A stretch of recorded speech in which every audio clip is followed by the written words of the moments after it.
Like visiting with Rekha Basu from the Des Moines Register. Time for Rekha's Voice on a great day to find out what she has grabbed from the paper today. Good morning. How are you? It's good to see you. I'm well. Did you notice the change up in music? I bought that, yeah. We decided maybe reggae had its run for a little while to do something different. So my other favorite is Bob Dylan, so he's going to be introducing me. And we'll interpret exactly what Bob Dylan says at Rekha's Voice. Her voice will be entitled. Although I must say, I was a little disappointed. He was on TV doing some ad. What was that? He sold out to IBM. IBM, that was so weird. IBM, I mean, at least it should be some mom and pop enterprise, but oh no, Ben and Jerry or something. Yeah, but right, exactly. He doesn't need the money. Anyway, what do I know about his finances? But what are we talking about? I still love his music. Okay, what we're talking about is what has been a really wonderful program with the State Department of Corrections called the Victim Impact Program. Have any of you heard of this?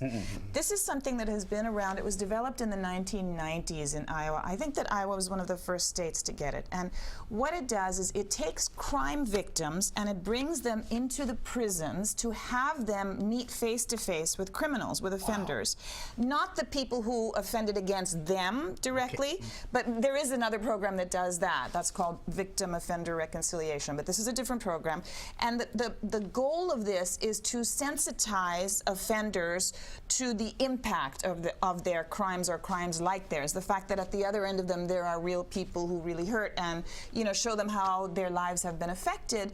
And it also gives the victims or the survivors a chance to express how they've been harmed, but also to feel like something positive might come out of their role in it eventually, because they have helped to play a role. And it is really transformative. I have seen over the years, I've sat in on several of these panels, and in the first case, a woman, this was back in 1999, I think, a woman was had lost her father to murder.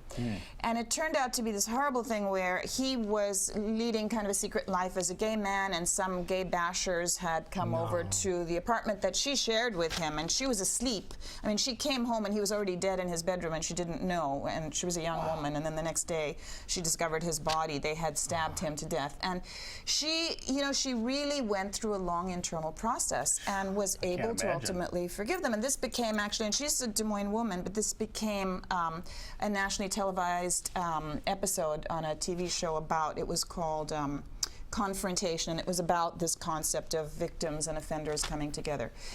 Anyway, I've seen many, many extraordinary things come out of this program. Sadly, this July, the Department of Corrections decided to end it, and so they're not doing it anymore. And it's not quite clear to me why they've decided to take this route, because I think at a time when everyone is interested in criminal justice reform, in alternatives to very lengthy sentences which just turn people in and out but don't necessarily reform them, this is something that really does change lives. And I've interviewed a number of offenders who say that it has changed theirs. And there's one person who I talk about in the column today who was very involved in gangs and drug activity and even sort of international criminal cartels. And he never actually killed anyone, but he injured a lot of people. He always carried a gun. He always carried a knife. He was imprisoned. He was convicted of attempted homicide and got a 35-year sentence, but he got out on parole after 15 years. And he says the thing that really turned him around, and now, by the way, he's living in another state. He got out of Iowa last year, and he's a plant manager. He's a single parent to 2 kids. He doesn't drink. He's very involved with his community. He volunteers. He helps out with the police department. He talks to young offenders. So really an incredible transformation. And he says the one piece that was missing in his life was that nobody ever allowed him to talk about his own childhood and what had gone wrong there. And what had gone wrong there is that his father had walked out of the house when he was 3 years old, and then when he was 14, his mother basically put him out of the house and said, I can't raise you anymore, so you're on your own. So he ends up homeless, squatting in these vacant, abandoned housing units. and gets involved with a criminal element and just always thinks it's his fault that something, you know, that he's a bad person and therefore he has no investment in life or anything, and so it's okay to do bad things to other people. And, you know, he says as to the victims, we always, me and my, you know, buddies in prison always thought they had it coming. You know, they never really thought about their perspective in this, being victimized. So he met a woman named Betty Brown who founded the program here in Des Moines. She had worked for Polk County Victim Services and then moved over to Department of Correctional Services to do this victim offender these panels. And she, you know, told him that you have been hurt in life and it's not your fault, and this is what caused this whole spiral of effects of you committing crimes, and you know, you're not responsible for what happened to you, but you are responsible for what you do with your life from here on out. Right. And he says nobody had ever listened to him before or invested in him, and then sitting through these panels, he just realized, you know, what we have done, my cohorts and I, we're monsters. We've done horrible, horrible things, and I don't want to live this kind of life anymore. So he transformed himself. So it is, and there just are stories upon stories upon stories like this, both from the offenders and the victim side. So this is a useful program. It's a wonderful program. I mean, the money was the reason they cut it? Is it budgets? What is it? No, they say they did some study.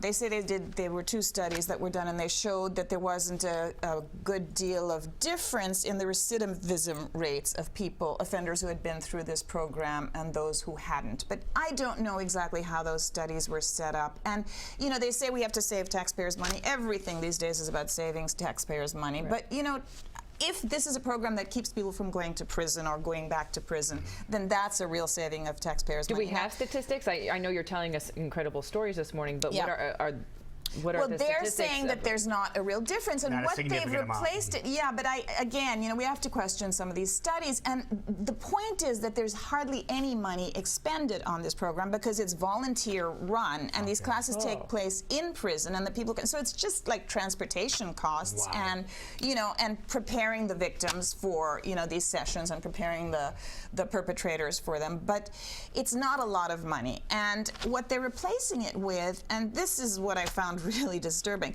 They're replacing it with a course called, you know, something about thinking before you act, something like that. And they're doing role playing, creating victims, you know, who are role played, as opposed to actually hearing from real people who have been touched by these. So I just think it's one of these silly changes that, you know, really happen quietly under the wire and is such a shame because this has been an extraordinary program. All right, where can we find that in the paper? You can find that on page 15A. 15A. Read more about it today. All right.